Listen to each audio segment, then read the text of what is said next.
If you cast your eyes upon the modern gaming market, the vast majority of titles are influenced by the competition, much like how a car company will bring out a new vehicle and subsequently 11 other companies will release something similar within a year or two. It's an inevitable dogpile for a piece of the pie, and the result is safe gaming with all the edges sanded off for fear of losing out on market share. The much lauded alternative is the indie market, and its endless obsession with pixel art, retrofuturism, or roguelike sandboxes with platforming elements. The problem for many of us is that this 8 and 16-bit worship is cartridge-based, not disc-based.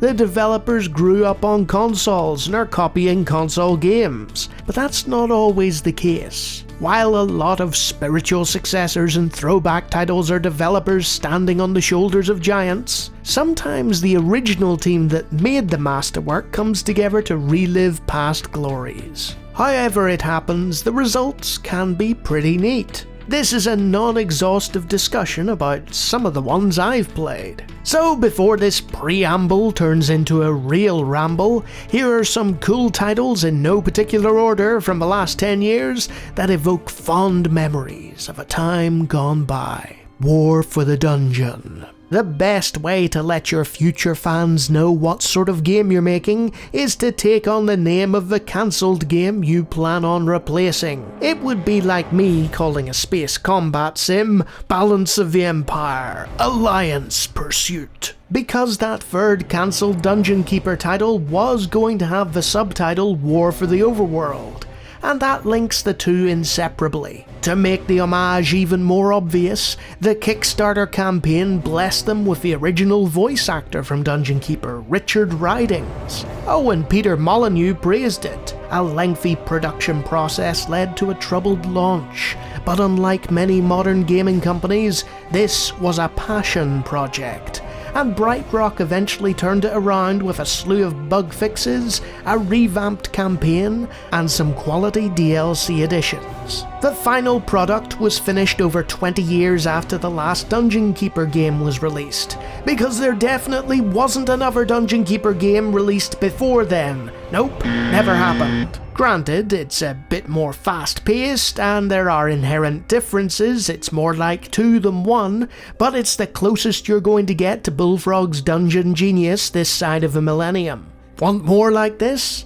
I'd devote time to Realm Forge and their Dungeons series, but I covered it and a number of others in depth in another video called Like Dungeon Keeper But.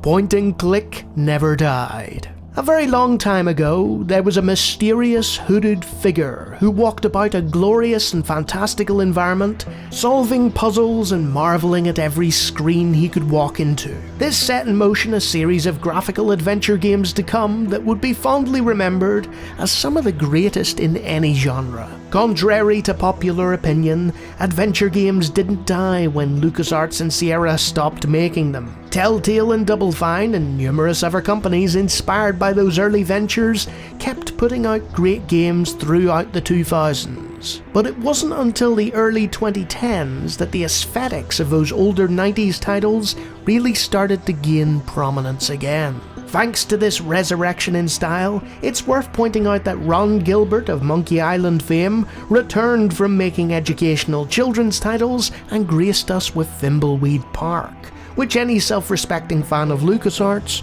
should check out. There was a studio from an entirely different and unrelated Gilbert that really made their name returning to this style. What are the chances of having two guys with the same surname that are entirely unrelated but responsible for oh, never mind. Reveling in low-resolution pixel art, Primordia is a direct throwback to those late 80s and early 90s titles, both an homage from Wormwood Studios and a continuation of the genre and what made it so great. Challenging puzzles that branch out in multiple non-linear directions, and a post-apocalyptic world that's both bizarre and sadly beautiful to behold. This piece of art is one of many published by Wadget Eye Games. Seek them out, for they will offer you a place to call home for refugees of adventure games long gone. The Boomer Shooter label. It's a self-deprecating title that means retro-style shooter that's either hilariously apt or terrible, depending upon your sense of humour and how much contact you've had with Gen Z. There's a certain sort of YouTuber that rose to prominence over the last few years. They're in their late 30s or early 40s and stubbornly insist on playing first-person shooters from the 90s and early 2000s, both to the exclusion and in defiance of all the modern ones with their graphical upgrades and cinematic presentation. Then they got their hands on modern recreations of this genre, from the likes of New Blood Interactive, and the term boomer shooter was coined for both fast-paced slaughterfest progenitors and these new tributes that played like an updated version of that classic formula. There's a lot of them now, whether it's Quake-like Dusk, Build Engine tribute Ion Fury, Heretic Reborn as a Medieval, or the more recent Hedon, Proteus, and Herot. Then you have some really bizarre ones like Ultra Kill, Post Void, and Cruelty Squad.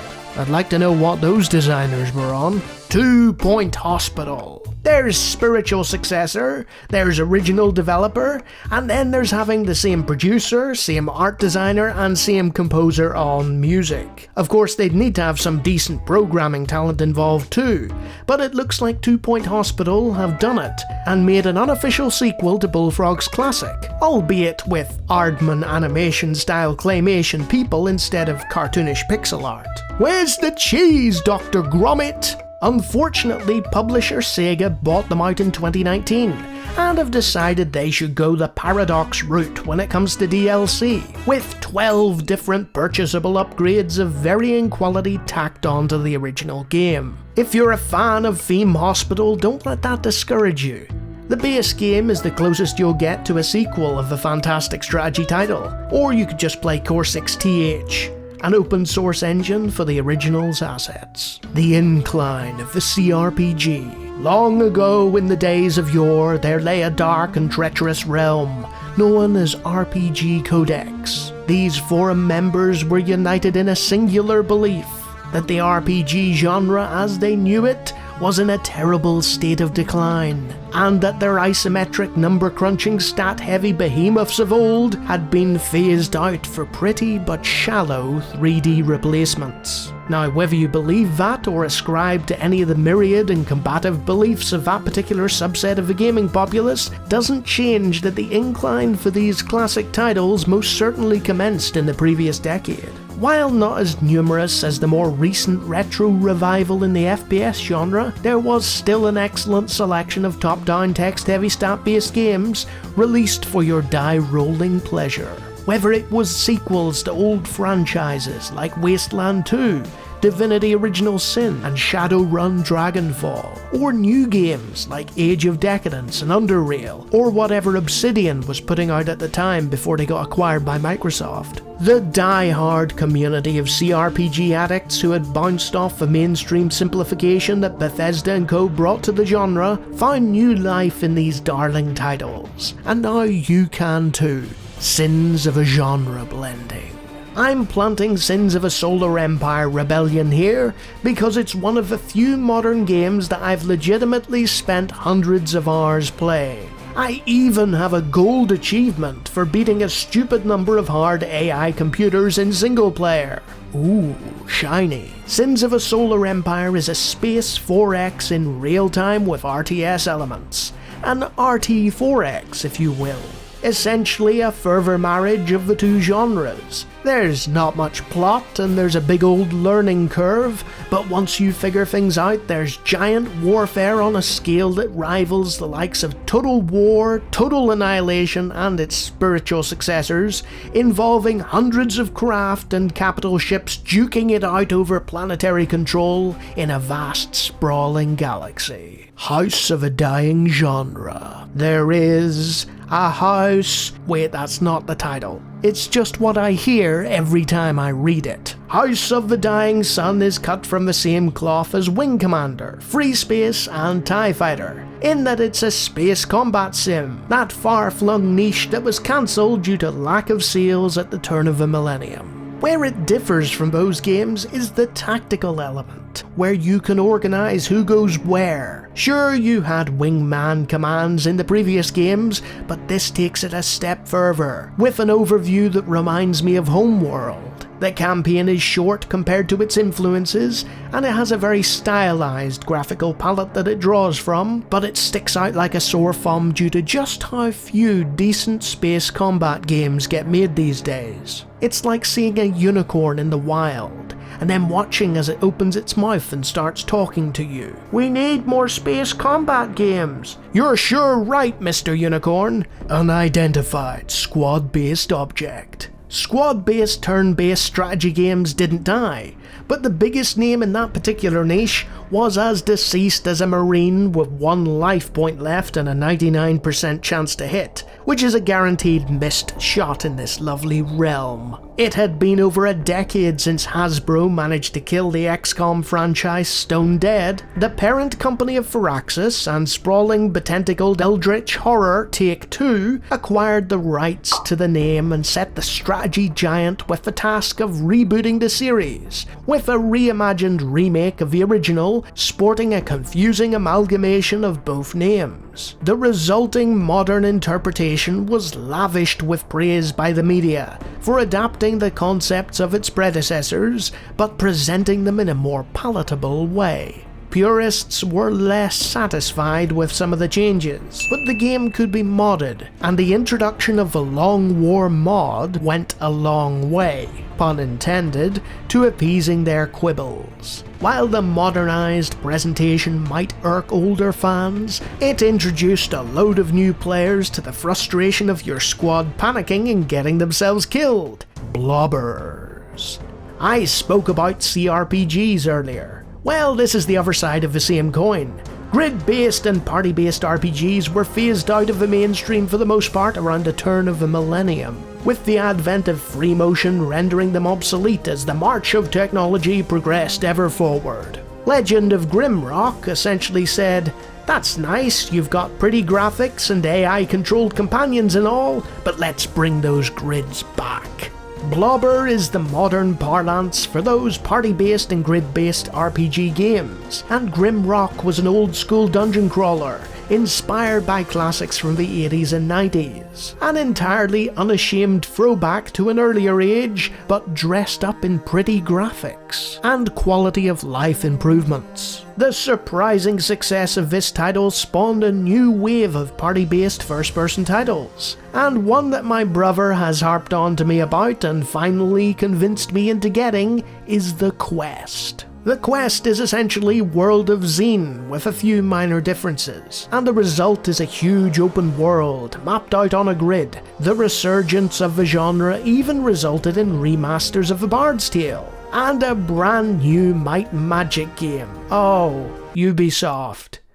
Oh no. Master of Simtex. Simtex created 3 brilliant strategy games in the 90s with Master in their name. With Heroes of Might and Magic continuing to sell copies throughout the decades, much like the Civilization series, there was no need for a resurrection of the 4X or turn-based fantasy genre, since it never left. But the Simtex-style strategies didn't get any more sequels or proper spiritual successors until recently though, and Master of Magic is the first we're going to talk about. Warlock, Master of the Arcane, stepped into the void, and decided to combine the spell-slinging elements of Master of Magic with the bloomy, pretty, turn-based 4X hexagonal Civilization 5. It's like a simplified version of both its influences, and a perfectly palatable continuation of the ideas of those earlier titles, with a polished, modern sheen. Triumph Studios would argue that there were plenty of decent Master of Magic resurrections in the early 2000s, having made 3 of them themselves. But there was a big old gap of 11 years before they finally returned to that series. Age of Wonders 3 proved that sufficient time had passed for strategy fans that they wanted another Master of Magic fix. Appearing 2 years after Warlock,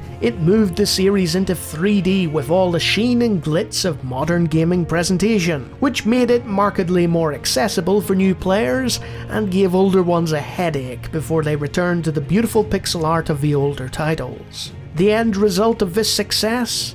Apparently we're going to be getting a remake of the original. The other turn-based series that Simtex invented was Master of Orion, a huge galaxy-spanning 4X strategy that is still regarded as one of the greatest in the genre despite its age. Master of Orion 3 was developed by Quicksilver many years later, and should probably be called Disaster of Orion instead. After that series came to an end, Sword of the Stars took up the reins with a mixed reception, as many elements of the game were like Master of Orion, but it opted for real-time combat. Galactic civilizations was a thing, and unlike Sword of the Stars, the second in the series was highly regarded, and might scratch the itch of some Master of Orion fans, but there's a lot of civilization influence in there too. And that's the problem. There were any number of 4X titles that had space as a backdrop, but a lot of them were only partly related to Master of Orion and what it did, choosing to omit key features that the original had, or changing things to be more in line with that other series. Endless Space being the best commercial attempt at doing something similar. Fortunately, there are non-commercial solutions too. 3 Orion is an open source panacea for those missing their Orion fix, and remnants of the precursors rebuilt the original Master of Orion in Java. With the success of Paradox designing a grand strategy set in space, and with Endless Space and Galciv not doing too badly for themselves, Master of Orion itself was resurrected for a 4th title, confusingly called Master of Orion, and a reboot of the series in the vein of XCOM. It was okay, but it helped spur on future designers to make the likes of Stars in Shadow and Interstellar Space. So now you have a crowded market full of 4X space games for you to play. Huzzah! Are any of them as good as Master of Orion 2? 6DOF. Remember Descent? It was a mind-bending 6 Degrees of Freedom shooter that had all the critics buzzing back in the heady days of the 90s. Yet the genre never really took off. The cleverly titled Descendant Studios decided to make a prequel via Kickstarter in 2015, and it was released on early access on Steam. Turns out making games is expensive, and the studio signed a deal with a publisher to help matters. Unfortunately, signing a publication deal can devolve into a messy legal battle with lawsuits flying everywhere. The game was taken down, and that was the end of the genre revival. Except Sub-Level Zero came along, a roguelike shooter that was clearly developed by fans of the genre. And with the advent of VR, it looks like having those 6 degrees of freedom is kind of important. Turns out the developers of the original Descent games thought they could do a better job than the people with the license to their name, and formed the less cleverly named Revival Productions to revive the game genre. The difference between Overload and Descent is that they had the right team for the job, because they were essentially Volition under a different name. They were also the publisher of the game, so no messy legal spats in sight. The result is an excellent spiritual successor to the original games, and pretty much essential for people who don't get horrible motion sickness from flying like this. Tycoon Time. Economic games have been around for a long old time, and I've talked about hospital and dungeon ones already. It's specifically tycoon games that I'm looking at here, as it's a really neat subgenre of the business simulation. I've talked endlessly about Transport Tycoon, to the point that people have been saying, "Okay Lawnie, that's enough, please stop." So I'll just point out one last time that OpenTTD exists and is a brilliant spiritual successor to that game, and it's free. Apparently Transport Fever 2 is a thing as well for fans of both Railroad and Transport Tycoon. The theme park series from Bullfrog already got a spiritual successor of sorts in Chris Sawyer's incredible Roller Coaster Tycoon 1 and 2. The third of that series was handed off to Frontier Developments. You see, they developed a spiritual successor to their own game, after the roller coaster name was co-opted by Atari for payware nonsense. The response from Frontier was Planet Coaster. Planet Coaster is a fun game, but it has gone the same route as SimCity's spiritual successor, Cities Skylines, and you're expected to cough up for lots of DLC. The exact same holds true to their Planet Zoo successor to Zoo Tycoon and to Jurassic World. Parkitect is the alternative, and is much more in keeping with the original Roller Coaster Tycoon series, with its fun art style, and a limited amount of DLC that you can operate entirely without and still get a good campaign. There's even mod support, but it's the exception, not the rule, and a problem that I have with the vast majority of Tycoon successors and games in general in this day and age. So in the modern morass of corporate meddling, there are a few gems here and there for you to pluck. You just have to be discerning. So keep your eye out for any future wonderful projects. I know I will.